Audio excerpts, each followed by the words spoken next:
I today am joined by Kieran Lindars, pro triathlete, recently gone long course. Kieran had his first international debut in 2013, starting at European Youth Relays, something that we're going to be discussing today. And through that, hopefully the ins and outs of ETU Cup racing up until his long course debut last year at Challenge Almere, and a brief dip into Daytona, where he came first out of the water twice in one day. So thanks for joining me today, Kieran. Yeah, no, brilliant. Thank you for having me. So we'll start with European Youth Relays 2013. I think when I was looking back through your history of racing, I was trained with you a little bit going into that race, and on regional academy days, you only really get to see each other maybe once a month at that point, because from different parts of the country. And then first camp was maybe 2013 in that year, together in Lanzarote.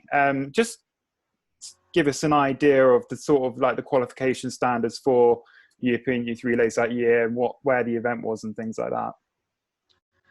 So the event was in Dorney Lake, and people will know, especially from the generation that we're racing, Dorney Lake kind of was the go-to British triathlon event.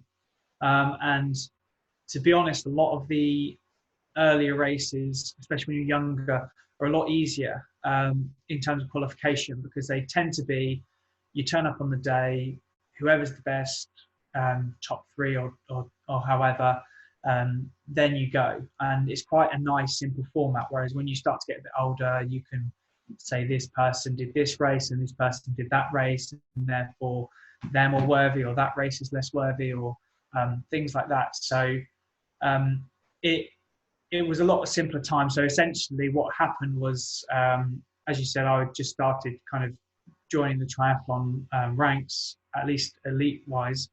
And I just happened to have one of those races that you kind of maybe have one or two in your lifetime. So would you say that it was quite an unexpected qualification for you? I mean, I'd raced kind of 2 or 3 races in the Super Series before doing that event. And I think I'd come maybe top 20. And at the time, it was a top 3 to go. So not only was it a massive position faster, but it was also the first event where I think anyone who was anyone was kind of at this event, and it meant that you had to be, within that kind of top niche of the country. So it was very unexpected, and and at the time, funnily enough, I was struggling with my swimming. So I'd done a big winter of trying to bring my swimming up, and then that was the difference that then put me in the front, because they're such short races. Yeah, so that was what, super sprint distance, so 400 swim. Yeah, 400 swim, 10K bike, and what was that? It's going to be, what, a 2.5K run or even less? 2.5K run. And then the relay itself at the Europeans is even shorter than that, right? Yeah, so I can't remember the exact, but I think the Europeans is almost like half of that. It wasn't quite exact. If I remember correctly, it was kind of like a 300 swim. I think it was then sort of like a 7-ish K bike, and then the run was 1,500 meters. So it was a even shorter version of that, which was a very strange distance to race. So in qualification, you finished what, third? I finished second. Second. And so who else was on your team that year then? So Miles Burton won it. So he won it. I came second. I had a sprint finish with Jimmy Kershaw. So people that know this channel, know us, will know who these people are. That was the top 3. And then British Triathlon, because there was an unfortunate crash in the females, I don't know how they persuaded the ITU or the ETU, but we entered 2 teams. So then the second team was made up of Jack Willis, Jordan Hull, and James Teagle. Nice, great. So European Youth Relays that year was part of the Under-23 and Youth European Championships, held in Holland, in Holton, right? Yes, Holton. Great course that. What was your experience of going away with the British Triathlon squad and like the whole kind of stage of international racing? How old are you? Were you 16, 17? Yeah, so it was 16 because it was GCSE. Sure. Yeah. So it was just after all of the exams, and the qualification was during the exams, which was fun for everyone. But funnily enough, I didn't at the time because I was so new to the sport. I didn't know who anyone was. So I actually thought some of my teammates were the under 23 team, and it was only later that I realised that the under 23 team was Tom Bishop and some other guys. And it was the first time, at least in my life, that I had like a full support crew. My parents had always been there at races, but we had mechanics, we had coaches all over the place. And we were really well looked after. So the coaches would go out and get all the food, and it was so kind of structured. We just kind of were there, and everything. We didn't have to really think other than being an athlete on the day. So that was fascinating, and it was also probably the first time that I'd kind of properly tapered into an event as well. Is in like almost the whole week of kind of tapering into it, whereas in the past I'd only done a couple of days. That's great. So in this format of racing, it was quite a little bit different to the relay format that we're used to now, right? So you had a team of 3 males and then a separate team of 3 females racing, and you had 2 teams of each for the GP. So the difference, I don't know if it's still the same case in younger, but at the time, I mean, as far as I'm aware, the relay was a specific young event. It was our kind of big event of the year. And then they brought it up to the higher end of the sport, and then they mixed the teams, which I personally think is a great way of doing it. But originally it was 3 boys, each one doing the triathlon as you'd expect, like the normal format, and then you'd have a separate event for the females. And this year we happen to have 2 male teams and 2 female teams. And I believe we finished 3rd overall, and then the men's team, the second team, came 4th, and I think it was a similar thing with the females. I think they came 3rd, the other A team of the females. No, that's great. So you obviously had like a great experience there, finish on the podium as a team, tick the boxes for British triathlon in terms of goals, I guess, and probably yourself at that point as well. I think at that age you don't have too many expectations of what you can achieve on an international stage for your first time. With that, so correct me if I'm wrong, you were put on to talent squad, national talent squad, or was it a little bit later? It was, well, after this race, especially when you're young, there is a talent squad, but it's not necessarily set in stone. They kind of have like a broader umbrella of who the athletes that they're watching. After that event, I was probably the only one that wasn't a kind of known athlete. I think maybe a couple of the other guys might have not been necessarily one of their go-to guys. But after that race, British Triathlon gave us some more opportunities in my first ETU Cup, which was Tizzy. And then after that year, they then asked if I'd like to be part of the talent squad, which I eventually joined. No, that's awesome. And like to be part of such a great squad, and British Triathlon obviously has such depth in talent in terms of juniors, under 23s and seniors, and has done for quite a while. With that, you had access to training camps, I'm assuming, Yes. Squad sessions. So give us a little insight in terms of, so you obviously had regional academy stuff going on like a monthly basis, and then you maybe had national camps at some point and regional camps. So give us an idea in terms of your experience with the regional and national camps, and your kind of the locations and your experience and the lessons you learned, I think would be really valuable. So I think the big lessons I learned where I came from, especially at the time, I mean, younger athletes are probably more fortunate today, but there wasn't a triathlon club. There was some ones maybe an hour and a half drive away, but not local to me. And the only people that were doing triathlon were the odd adult here and there doing sort of the age group stuff or the long course stuff. So for me, it was an opportunity to learn how triathletes train, because I was just training as a swimmer, as a runner, as a cyclist, and then putting it all together. Now, it's quite working with, say, the regional academy. I got a real big insight into how a proper training day looks like. And then when we went on camps, I could then look at how a proper week would look like. And I remember a lot of my training was, I would think I knew what I was doing. I would then go on these days and then I'd totally change my training. And then the same thing with the training camps. I would then take that and then go back. Like I remember the first time I went on the regional camp with Lanzarote, how much more riding people did and how much more swimming people did. So then very quickly I went from, right, well, I'm swimming 12K a week, and now I need to swim 20. And it was a real insight in how I could match the training that was kind of what people had already expected that I was doing to actually, what I was doing and bridging that gap. And how did you find that transition to that level of training? Because that's quite a big jump, especially in swim volume, 12K to 20K. I mean, obviously around about figures, but it's still quite a big jump in terms of training hours that you've got to do. Yeah, and I did that through. I guess I was quite young, so if you actually look at the overall training hours, it wasn't insane, at least compared to some other people.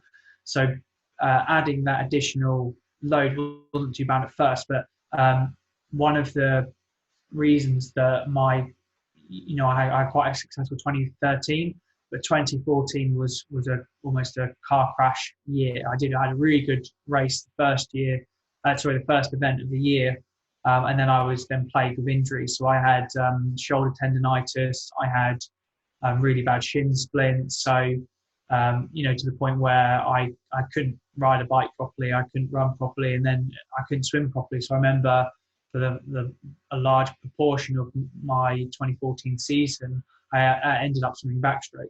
And I think that is where maybe I should have probably reached out a little bit more, but I'd done it 2013, saw some results, did some more of it, and then I saw where my limits were. And it took me until coming down here to Eastbourne training with Bodyworks to actually understand how everything should interact. And then it's about getting through training blocks as opposed to training days and training weeks, and establishing that foundation of knowledge. Yeah, no, and it's quite interesting. I was looking back through like the time that we've been training together and work and study together as well at points. And 2014 didn't look like your best year, if I'm totally honest. I think from memory you had knee surgery towards the end of that year in the winter. Yeah, so that was kind of, it's related and not related. So because I was on the national squad and because I'd had that first initial good race, I then got to go to Halton ETU Cup. I think that was that was my first European Cup, our first one together as well. So that was my second. So I was still a total rookie to it, and it was a good experience to go away with you and some other guys that I knew. But that race, because I didn't have, I was okay swimming, because I think at that point I started to get my shoulder back in check, even though it wasn't great. So I still swam reasonably well, but my bike fitness was just not there. And I remember just having nothing going up, because there's quite a big hill after about 5K of riding, which I'm pretty sure you probably remember. I got dropped on it. Yeah, well, exactly. I got dropped on it, and it was a wet race. It was hammering it down. Even on the start line, it was a non-wet. I remember it, a non-wetsuit swim.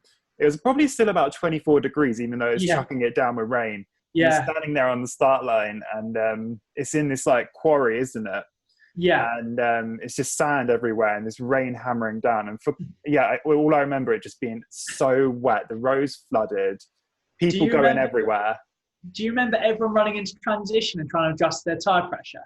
Oh, it was hilarious because it was sunny all day. I'm doing something. I know. I was looking around, all these tires just suddenly going psh, psh, psh, and I'm like, oh God. And then I looked at you and I was like, what are they doing? It's like, they're taking the air pressure up. Should we do that? I don't think I did in the end. I stayed upright, but I don't know. I don't think I did in the end. Yeah, I took out a little bit, but I think what the issue was, and there was quite a few crashes in that event, was you had this really hard uphill. So you'd already lost all the oxygen to your brain. Then you went straight into a quite fast descent. And and that it had was cobbles on from memory, did it not? yeah, so it was really, really wet. It hadn't rained in a long time, so it was oily. And this really fast descent went down and then onto a bump, and then you turn around to the left. And I'd seen the group, so I'd caught up with them descending, and I hit that bump, and my back, actually no, I didn't hit the bump. I started to brake in anticipation for the bump, and then my back wheel just came up beside me, and I crashed. And it happened to be that. Originally, I thought I was fine, but it turned out that I'd torn the meniscus in my knee, which then I had to have surgery for. So you had the surgery end of the season? That was Yeah, July that we raced, yeah. It was end of the season. Yeah, it was the end of the season, and that was, I'd kind of made, after that race, we were going through A levels, and I was struggling with A levels. I think everyone, Everyone does at some point. Well, I was struggling with A levels. I was hurting to train, and then also I then was going to races not in the best shape. So and we didn't realise that I'd torn my meniscus. So I was kind of training throughout the year, and and my mum had kind of come round, and I mean she got quite upset and was like, I don't think you're enjoying this anymore, and I think I need to say that what are you achieving? Because at the time I was just hurting. We didn't know why, so I just was constantly hurting, and I think it was hurting my family for me to try so hard. And for anyone that doesn't know what the meniscus tear is like, it's kind of your meniscus is in your knee, right? Yeah, so it's to do with the cartilage, and what can happen is you can rest it, and then you'll have phenomenal 1, 2, 3 days, and then it really hurt. So you can kind of you can rest it and go, oh, it's getting better because I'm resting, and then you do so. And you can also make quite a lot of false correlations. So I made some changes to my bike position, and I feel, oh, really good, and then it would be like, oh well, no, it's not, because it was just the correlation was, I misread it. So that was hard, and then we realised what it was after going to a physio, and then we kind of sacked the last part of the season, got through my A levels, and then did the surgery after the AS levels for then the 2015 season. So 2015 comes round. Pre-season is I think, didn't you have the surgery December or January time? So I can't remember the exact date. I'm pretty sure it was towards the end of November. Oh, okay. Because I remember having my birthday, and I remember wanting to have it kind of either before my birthday or on my birthday. Sure. Just so that I could then, because I didn't feel like I was getting better, and I was just getting worse, and I kind of couldn't see my life. It was almost like a before after, like I couldn't see my life until it was done. Yeah. Which is a bit dramatic, but when you're that young and you're in that moment, it is the be all and end all. And it was quite restrictive for what my usual life. So it wasn't a case of it would hurt to walk and things like that. So it was really bad. Yeah. So I went through when was it? February half term of that year. On camp, yeah. You joined me on camp with the regional squad to Lanzarote, of all places. Probably one of the most challenging places you can go on training camps. A lot of the European lot go there for their Kona prep. And it's well known for being the windy island, and there's not a flat road in sight there, is there really? Yeah. How was that camp for you? Obviously you've been on a fair few camps since then, and you've maybe been on one before then. What was that camp like in terms of managing your body, managing your mind as well, when you've got a lot of athletes who are raring to go? And you're maybe not in the fittest position. I mean, still out riding myself, but how was that for you in terms of getting back into things within a training group and in quite an intense environment as well? I think it was probably one of the more make or break moments of my life, because I'm not going to lie, that year, struggling with A-level, struggling with races, I kind of really lost my identity. And there's some moments in that time where I wasn't necessarily proud of my behaviour and my actions and what I was like around that time. And I think, to be honest, I was quite destructive, especially towards my family and some of my friends at the time. And so in terms of my physical side, I pretty much got into swimming straight away because with the meniscus, I had a meniscus repair, so it takes longer, but it's better for longevity. Whereas typically they just scrape it out, and because it was a repair, it required a lot more rehab work, and I think they were being overly protective because they didn't want it to re-tear. So I was braced up, so I had to wear a knee brace with restricted movement for 9 weeks, which was arguable, maybe a bit too long, but what it did allow me to do is I could swim straight away. So I pretty much swam within a week with a knee brace on, maybe not to my delight, but I did. And I remember there's a will, there's a way. I remember my coach at the time just looking at me going, what on earth are you even trying? Like they were really apprehensive about letting me in, but I'm glad they did. So that was swimming. So I was okay swimming because I could still swim. It was the running and cycling, and a lot of it was a range of motion, and a lot of the rehab work was I couldn't. It hurt so much to do, but it was good for you. And I remember going on walks and doing these silly little exercises where I would have my knee slightly bent and I'd straighten my leg and just things like that. And it would really hurt and it would really be tough, but you needed to do it. So it was a difficult time because I'd be in pain doing all this stuff, which would be making me better. So it was hard to kind of want to endure that pain. So that was kind of getting there. Cycling wise, I couldn't bend my knee properly to get a full leg rotation on the bike till about, probably say about 6 weeks into having this brace. And up until that point, I would have my pedal and I'd push down in high gear to about there. And then I would then swing my leg forward and push like that. So that was all I was doing for a long period of the recovery, just doing little U semicircle single leg, and slowly built that up. And I hadn't done much running at all going into, so I'd had 9 weeks totally of running, and then I was slowly building my run up. And that was with help with Sarah, who was part of the academy coach, and also my running coach, Harry. And I'd just kind of done enough to still justify me to go on camp. So swimming was fine. Cycling, I had done 2 bike rides outdoors before going on that camp. And at that time, I wasn't allowed to stand up on my bike. Now, what was the first ride that we did on camp? It was, being young, I think I was riding a 50-36, and I did not have a big enough cassette at that time on my back, so I was forced to get up. And a lot of situations on camp, I was kind of forced to do things that I probably wouldn't have done. And I think it was good for me to be able to do that. But it was also then very tough to see where you had got, because you had come along a long way. And then also at the time, our friend Alex had come a long way. So I'd do these sessions, go, oh, wow, I'm getting back. Oh, I can't believe I'm going up this hill. Or, I'd run maybe 3 or 4 times, and before going and camp outdoors, and I was going, well, can I run on the stones because it's a gravel track, it's a bit slippery, or will I be able to hold it running? And then I'd be able to do it. I go, oh, brilliant, now I'm back on it. And then I then see you and Alex running off the front, and I was just like, oh, okay, well, I'm still quite far off.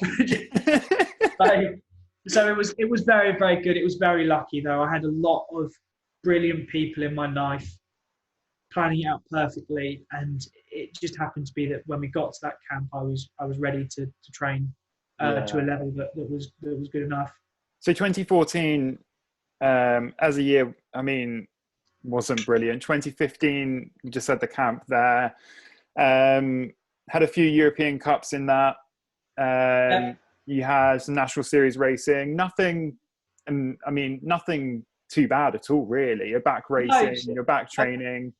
I think if you were looking at my situation, and also someone that races in the elite series, I think you would have said, you know what, you're not done too bad. But at that time, I was not able to look past the fact that, I'd just gone away and I'd just won a bronze medal at European level, and now people that I was ahead of are with me or ahead of me, and I think one of the things with triathlons, because it's so unpredictable, I was used to a certain way of racing, and then that changed, especially when we went up to the sprint distance. So we doubled the distance because I'd kind of like missed that teething period where you do increase the distance, and it was tough to kind of try and relearn it all. And I hadn't necessarily I'd had the experience of being dropped, but then like almost being lapped out and those sort of things where it was very difficult for me to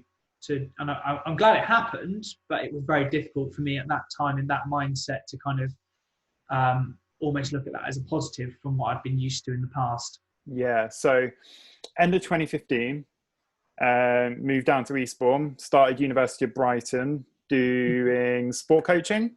Yes, sport coaching. Joined Team Bodyworks as like a training setup for you then. Met Chloe Pollard, who is your other half. For those who don't know Chloe's also a triathlete, former national open water podium finisher twice, second and third. Yes, definitely podiums. Yeah, a couple of times. World under 23 aquathlon champion and finished second as well at that. European age group aquathlon champion as well, and World Beach Games sixth. I mean, you're a power couple, right? Well, it's been very good. It's been very good because swimming in my past, funnily enough, was more of a weakness than a strength. And it really took coming down here and learning how to swim with you and her. One of the things that's quite difficult, especially in open water, is to have that coaching. And I remember the first time I got here in the sea, and I had no idea what a current was, and no idea what sighting was, and like I knew what sighting was, but not doing it efficiently and not doing it when a wave hits you. And I remember not knowing, thinking that I knew, and then meeting people of Bodyworks level and going, oh, okay, maybe I don't know as much as I thought I did. Maybe I was relying too much on the luck of the draw, or just maybe being a little bit more developed, a little bit younger, things like that to get me through. Whereas actually I didn't know the fine details. And then the flip side of that is because at the time when I came down here, Chloe was moving into triathlon. I then was helping her out with drafting tactics, so how to draft, how to do echelons, how my running structure looks. And it was good in the sense that I could teach, almost essentially practice coaching someone how to do the kind of the beginning foundation triathlon skills. No, that's brilliant. And like, so you're now self-coached, you've moved on, and how have you found that kind of transition? Because end of 2019, well, from 2015 to 2019 is quite a couple of years in between. Then you had European Cups, bit hit and miss with results, I think it's fair to say. Yes, very hit and miss. Been maybe a little bit more consistent on national series stuff, but nothing. I think it's fair to say you were maybe satisfied with in terms of a performance side. So you made the decision to give long course a go at the ETU long course championships. I mean, I'm not going to lie, when you told me you were going to do a full distance 10 weeks out from the event, I in my head was going, are you completely nuts? As I think it's fair to say a lot of people were and not backing you for it, but I thinking it was quite a reach and a bit of a long shot, but it turned out pretty good, didn't it? Yeah, and I think I've kind of said this in the past, and I think sometimes it's a little bit. I probably said it the wrong way. I was always looking to go long. I was always looking to go longer. It was one of the reasons that I kind of got into the sport. I didn't really know, that at the foundation level it was non-drafting racing, and it was only when I started doing the national stuff that was. And one of the appeals of doing that was just because that was the highest level, so you'd get the highest competition at doing the draft races and other things, like I wasn't old enough and just simple things like that. But I think one of the problems that I have, I mean, people have got to remember as well, at that point I'd done 6-7 years of racing the exact same thing. And one of the things that we have, especially in the UK and all throughout the events, is kind of, we do that Olympic race, but it's kind of one off every now and again. Whereas a lot of the qualification stuff is sprint, and I personally felt like my best results were long. So like when I did London, and I got top 5, and that was kind of the only top 5 that I had in, you know, the 3-4 year period. So I always wanted to go long, and I always enjoyed the longer events. But I think I needed to have, I was kind of trying to prepare myself for race scenarios. I think anyone that races sprint and Olympic distance knows that, you know, you kind of, if your swim's not quick enough, you lose that front pack. But on one day, your swim might be quick enough. Maybe one day the bikes do come together, and then it comes a running race. And I was kind of getting a bit obsessed with getting light and being ready for certain scenarios. And I was putting a lot of effort in, a lot of training, and getting really good results. And I just wasn't racing. And that can be a lot of things. I mean, it's been put to me across it. It's my mental side, and physically I should be there, but for whatever reason it just wasn't clicking, and I kind of got really, really depressed because I was putting a lot of effort in.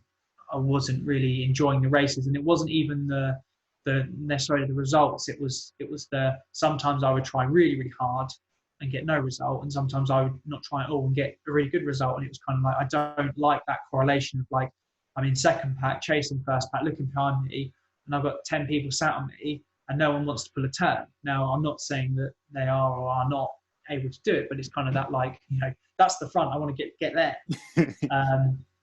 So I made a rash decision to try the longer stuff. And I think I was going that way more and more as the season went on. And originally, yes, I did think it was a half. Wait, so you thought it was a half? You thought it was a half distance before you figured it was a long one?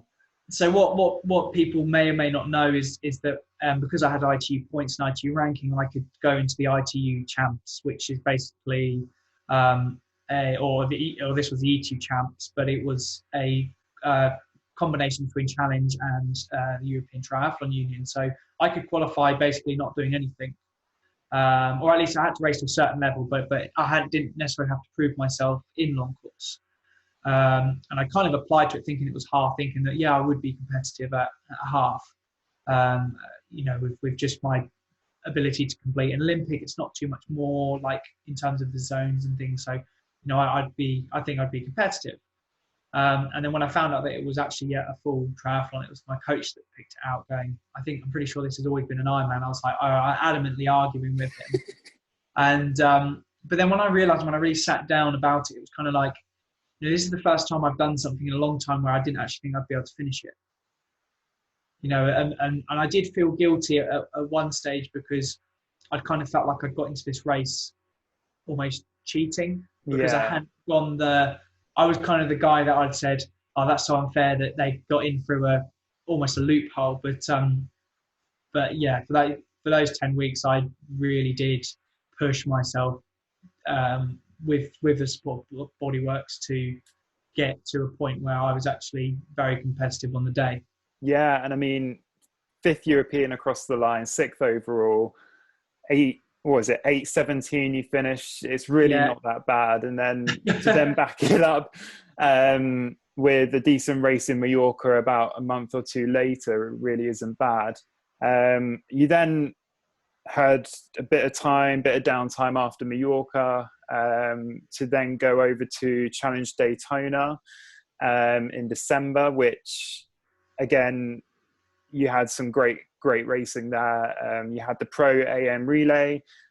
We have some guys, age group and like amateur races that can join you guys as pros that do the swim and the bike and run leg, and you guys do the swim leg. And then you have the middle distance race in the evening. How was that kind of that day for you? It's quite a long day when you have 2 races in one day, and obviously the race in the evening is quite late in terms of racing by middle distance standards. Yeah, so it was an amazing experience. It was probably one of the most kind of almost dream-like races where it was just so strange. Like I've raced different time zones. I've been very fortunate to race all around the world, but I'd never raced in the US. So there was a big time difference, which meant that racing late was even later, or it was like almost racing in the morning, early morning. And it was a weird experience being in the meeting rooms with people like Lucy Charles and Lionel Sanders, and almost questioning what they're saying to the race referee, and that was a weird experience as well. But yeah, it was phenomenal, and it's one of the most proud that I've been, not necessarily for a physical performance, but probably one of my most proudest all-round performances is being a person, because I had to be so on top of time. I had to be so on top of where my food was, getting food. Like I'd got special permission to get rice and chicken produced, and I was one of the only people that decided to do that. And I had top Olympic level athletes come up and say, I didn't realize you could get rice and chicken. Where did you get that? And I was like, well, I asked the hotel for special permission, and they said, oh, well, I wish I thought of that. It's just kind of that, it was that, physically or whatever, as an athlete, maybe questionable, but my performance in terms of getting everything ready, getting what I needed to do, getting the flight sorted, all of everything was just, I was very proud of putting it all together on as a performance of just being an athlete, and also being ready for that event. No, and it's not easy pulling all these things together to get it right on the day as well. You came out of the water first in both those races, yeah. Which you've got decent. Eric Lagerström was racing that race. Lionel Sanders. You've got some real quality athletes that you're racing with, which can also be very daunting. But hey, we are now in the situation that we are in the world. So what do you see maybe towards the end of the season, towards the latter end of this year, that you might be trying to look at aiming to start working towards racing? It's really difficult, and I know it's difficult for everyone. And I kind of got into this position where I'd make plans, and then it changed. So we're not racing till this, we're not racing to that, and then there's other some governing bodies are saying, well, we're not going to start racing until at least everyone's had access for this many weeks in a gym, but then that country's not opening a gym till that time, but that person's already back. So it gets quite confusing. I think there's been a real big glimmer of hope from the PTO and Challenge Daytona getting together and creating this championship event where there's not only really good prize money, but you're going to get almost a championship event which people can look for. Now, I'm not 100% sure what other brands are doing, like Kona and things like that, because I don't know their plans, but they've, at least the PTO and Challenge have kind of solidified this is probably the best case. If we're not racing by December, it's probably this year's going to be written off, but if we are, this is what's ready for you. So you've got something to train for. I guess the only thing with that is how you qualify for that might be quite difficult for maybe someone like myself, or some of the newer athletes to the long course, because I believe it's going to be to do with your ranking within the PTO, or at least a ranking system where the chances are it's probably going to be quite difficult to qualify. So just say like we maybe start racing in September, that would probably be an optimistic viewpoint. Well, if there's races in September, does that then qualify you for that race? And that would be more interesting for me in terms of where I am currently, where how can you qualify if you haven't already qualified? But if that's so that's something that I'm looking for, potentially, to try and work out how I would get into Challenge Daytona again, because it is such an amazing event. I'm hoping that potentially Almere will run again. So that'll be this year. It'll be the ITU World Long Course Championships. I'd quite like that to go ahead, because that was such a great event as well.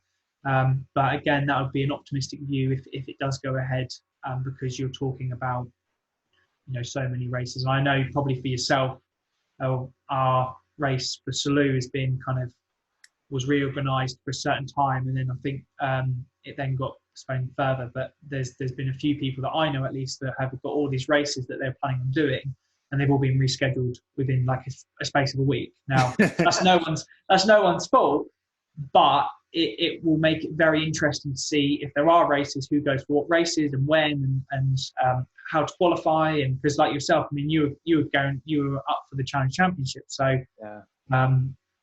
so I guess it's very difficult when no one really knows what's going on and it's government dictated what races will go ahead. But for me, Challenge Daytona and Challenge Almere are definitely in sights. And I guess one of the beautiful things about being long courses, you can race through December, January, February. So there might even be quite a few people that go, well, I've almost had this as my off season, so I might as well do a racing year till here, or a mid-season break, and then get into the later end of the year. So it'll be really interesting to see. No, time will tell. Thanks, Kieran, for joining me today. Hopefully it's not been too strenuous for you. Yeah, no, apologies if it's just been me talking. No, it's great, and it's great to get your insights on growing up through triathlon and your journey to the long course stage. Look, if you want to hear more from Kieran, he's done a podcast with Belinda on the Challenge Family podcast channel. Also check out his YouTube as well. He's a very funny guy. He's got a lot of different things going on there. Anything from helmet reviews to ab workouts to swim workouts to vlogs to Challenge Daytona. Go check it out. It's really good. Definitely go and follow him on social media as well. Kieran, it's been a pleasure. Thanks so much. Good catching up with you. Yeah, thank you. Hopefully we can do this again sometime. Yeah, and hopefully maybe one that we can do this actually not over a camera, maybe just actually in a cafe somewhere having a coffee. We can dream. Thanks so much, Kieran. Yeah, thanks again. Cheers.